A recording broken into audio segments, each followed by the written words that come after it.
E aí, beleza?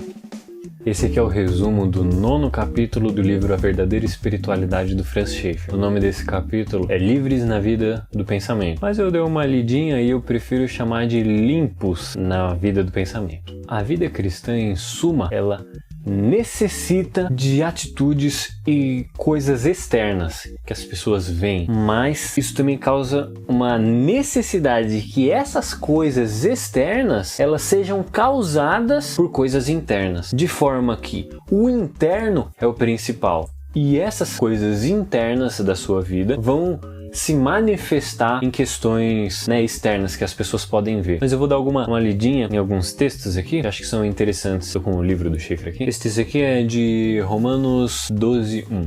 Rogo-vos, pois, irmãos, pelas misericórdias de Deus, que apresenteis os vossos corpos por sacrifício vivo, santo e agradável a Deus, que é o vosso culto racional. E continua. E não vos conformeis com este século, mas transformai-vos pela renovação da vossa mente, para que experimentais qual seja a boa, agradável e perfeita vontade de Deus. Esse texto fala que a gente apresentar um sacrifício vivo do nosso corpo, que é um culto racional. Isso é bem importante a gente entender essa ligação, que o sacrifício externo é um culto racional. E logo depois que ele fala isso, aí sim ele entra no verso 2. Para não vos conformar com este século, mas antes transformai-vos pela renovação da vossa mente. Ou seja, essa renovação da nossa mente vai nos fazer não pegarmos a forma desse mundo, Paulo também vai falar em Efésios para não andar como os gentios na vaidade dos seus pensamentos. Ou seja, eles andam de acordo com seus pensamentos, que são pensamentos vaidosos. E um trecho de Mateus, Mateus 12:34. Raça de víboras, como podeis falar coisas boas sendo maus? Porque a boca fala do que o coração está cheio. As coisas externas acontecem de acordo com aquilo que é interno. E a fabulosa de Mateus 15:11. Por que transgridem os teus discípulos a tradição dos anciãos? Pois não lavam as mãos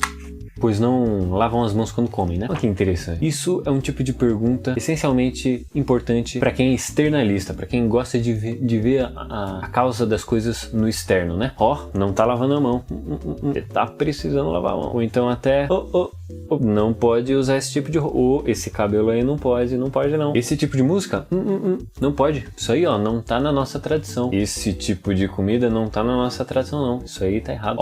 Os nossos pastores, todos eles que passaram por aqui, e todos os membros, nenhum deles praticou esse tipo de esporte. Um monte de coisa importante para aqueles que são externalistas, Mas o que Jesus responde, Não compreendeis que tudo o que entra pela boca desce para o ventre e depois é lançado em um lugar escuso. Mas o que sai da boca vem do coração. E é isso que contamina o homem, porque do coração procedem os maus desígnios, homicídios, adultérios, prostituição, furtos, falsos testemunhos, blasfêmias. São estas as coisas que contaminam o homem. Mas comer sem lavar as mãos, isso não contamina o homem. Ou seja, uma questão externa, ela não vai te contaminar, mas aquilo que seu coração pensa, aquilo que a sua mente maquina, isso vai te contaminar. Eva, antes de tocar no fruto, primeiro ela desejou o fruto, viu que era bom e também que ela poderia se igualar a Deus. Ou seja, o pecado de Eva, antes de se tornar externo, tomando o fruto e o comendo, primeiro foi um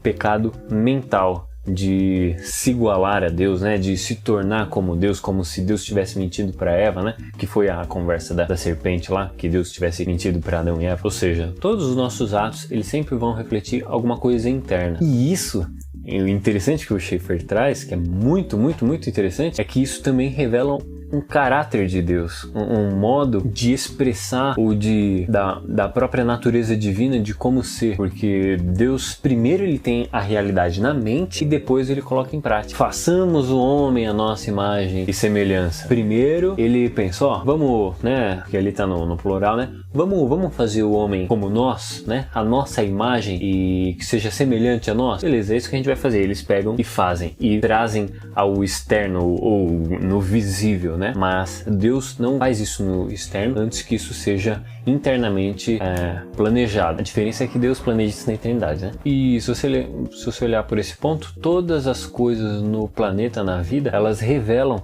a vontade e os preceitos de Deus, mas isso não consegue ser salvífico, né? A teologia faz essa diferença entre graça comum ou revelação geral e revelação especial, né? Ou graça especial. Que a revelação especial veio das escrituras, dos profetas, que é Deus diretamente falando seus preceitos. E a geral, ela não consegue ser tão clara, que é a que a gente vê na natureza. E esse caráter de Deus, de revelar na sua obra questões suas, né? Ou seja, a criação manifesta a glória de Deus, isso também acontece com nós, né? Um artista, antes dele fazer alguma coisa, ele primeiro maquina aquilo, coloca em sua mente e aí ele traz para sua tela, pintando, né? Uma arte. O músico, primeiro ele pensa em como deve ser a música e depois ele compõe essa música. O poeta, primeiro ele pensa, depois ele executa. Um engenheiro, um culinário, um marceneiro, qualquer coisa que seja da nossa vida, sempre existe essa regra. Nós cristãos precisamos refletir aquilo que é santo, que é bom, que é puro,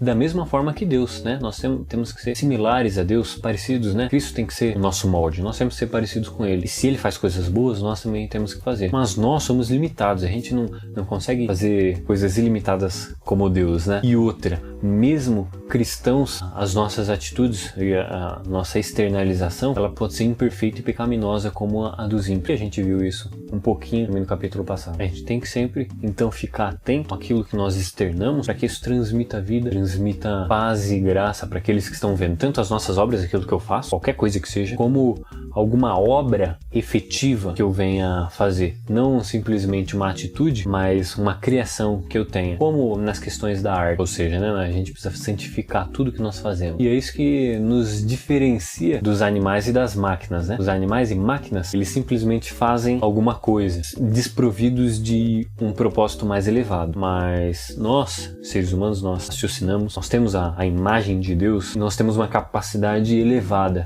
E o Schaeffer traz a ideia de que essa capacidade elevada é a capacidade de relacionamento que as máquinas e os animais não têm. Que qual é essa questão? Que quando nós externalizamos as coisas, nós sempre estamos em uma questão também interpessoal, onde eu faço alguma coisa para que outras pessoas também tenham contato. E todas as vezes que nós vamos externalizar nossas ideias e questões teológicas, filosóficas, quaisquer que seja, a gente tem que lembrar que nós somos contra as ideias, as filosofias, os pensamentos e nunca contra as pessoas. As pessoas, nós devemos ser sempre amorosos com elas, mostrar o amor de Cristo e essa personalidade bela do relacionamento de Deus com a criatura, né? Nós temos que ser cópias de Deus, agindo da mesma forma com as outras pessoas e sendo incisivos contra todo tipo de erro nas questões filosóficas, contra toda a questão filosófica, mas não contra as pessoas. Não somos contra pessoas, mas sim contra as heresias. Esse aí foi o resumo do 9º capítulo do livro A Verdadeira Espiritualidade de Francis Schaeffer. Espero que vocês tenham gostado e vejo vocês aí no próximo vídeo.